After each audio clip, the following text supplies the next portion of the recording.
Was it an order from above, or did President William Ruto order for the arrest of over 200 youth in ISIOLO? According to Wiper Party leader Stephen Kalonzo Musyoka, he is alleging that it was under President William Ruto's direction that led to the arrest of over 200 youth in ISIOLO. I want us to listen to what he is saying before we proceed.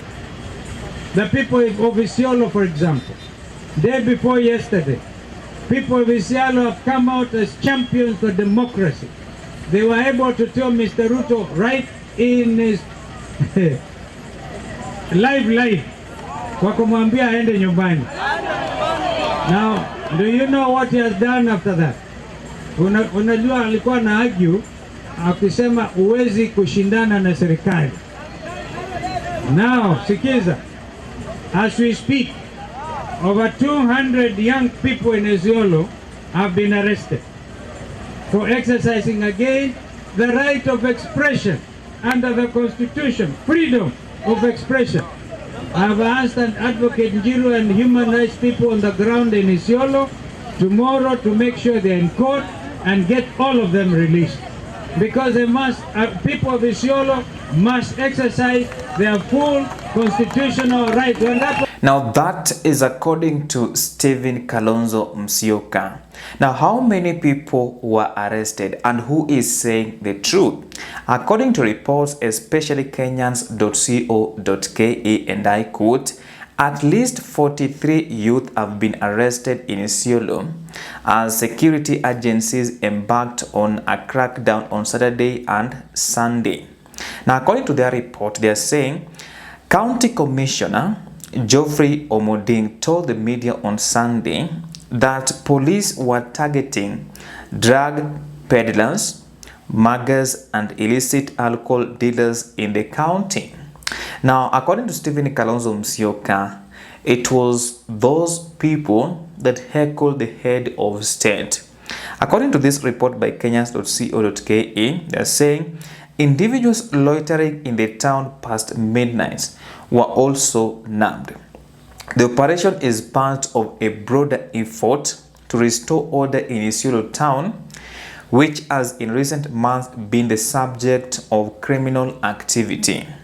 According to the county commissioner, the operation is set to continue in the coming days, despite a wave of criticism from Kenyans online over the circumstances surrounding how the individuals were arrested. So the reality on the ground right now, we can confirm that there were people that were arrested, but according to the government and in regard to this report by Kenyans.co.ke, these people were not part of those youth that heckled the head of state.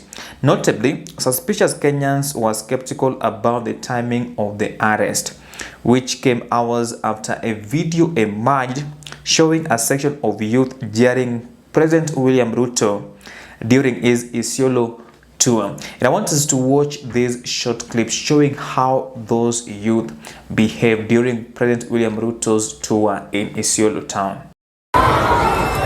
Hapa ISIOLO Marsabit tumekuwa na matatizo ya watu kutoka nchi nyingine wanalete madawa ya kulevya hapa, wanauzia watoto wetu. Mimi nataka niwaambie hawa wenye kuuza madawa tutawasafirisha. Hakuna vijana wa Kenya watalishwa madawa hapa ISIOLO ama sehemu nyingine yoyote ya Kenya. Yes, this is your first time on the Sport Check YouTube channel. Kindly support us by subscribing and turning on the notifications bell. We are on a mission to 7,000 subscribers before the end of this month, and we can't hit 7K subscribers without you subscribing. And if you are a returning subscriber, thank you so much for supporting this YouTube channel. Now, I want us to concentrate on what happened in ISIOLO.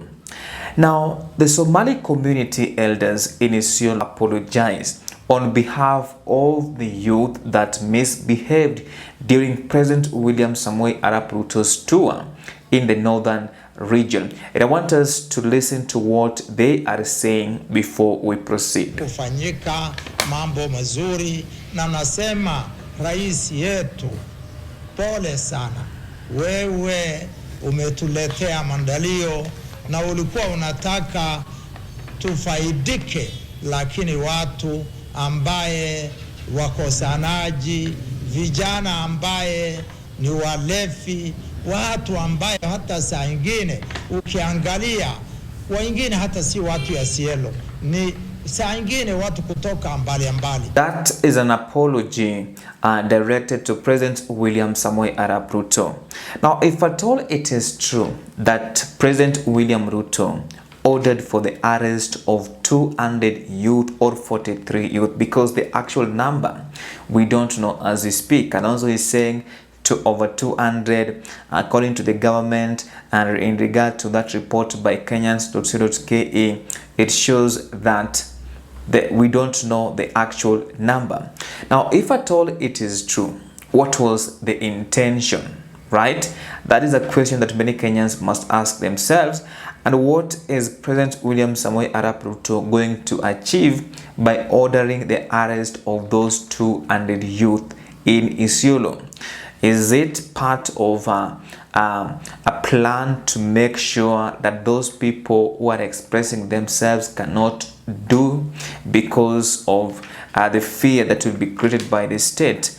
But I want us to understand this thing in a political way. If at all it is true, then it clearly shows that the head of state has lost the youth of this nation. And in 2027, it is going to be difficult for him to be re-elected by the youth of this nation unless he delivers the promises he made during the electioneering period. But what are some of the consequences of this particular action? If at all it is true, it will paint a bad picture of the government that they cannot withstand, or they don't have a thick skin of maybe criticism from Kenyans that are not in line, or they don't believe in whatever they are doing. But I strongly believe that investigation is still being carried out, and at the end of the day we shall understand and know how many people were arrested in ISIOLO. That is just my opinion right here on the Spot Check YouTube channel. Now, I promise at the end of my videos to carry out civic education. This is what you need to do. You need to register as a voter once the IEBC is properly constituted, because we have an IEBC selection panel that will eventually come up with IEBC commissioners, and once they're appointed, make sure you register as a voter. And the beauty of doing that is that you can participate in two types of elections: one, by elections, two, general election. The second thing you need to do is to register, is to not even register, but to demonetize politics as soon as possible. If you can do that, we shall end up with leaders of high integrity who will make this country to move forward. Then lastly, remember to vote for someone with a vision. We want quality policy makers at the end of the day.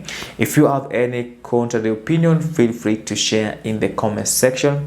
Remember to subscribe and turn on the notifications bell. Bye for now. I will see you in the next video.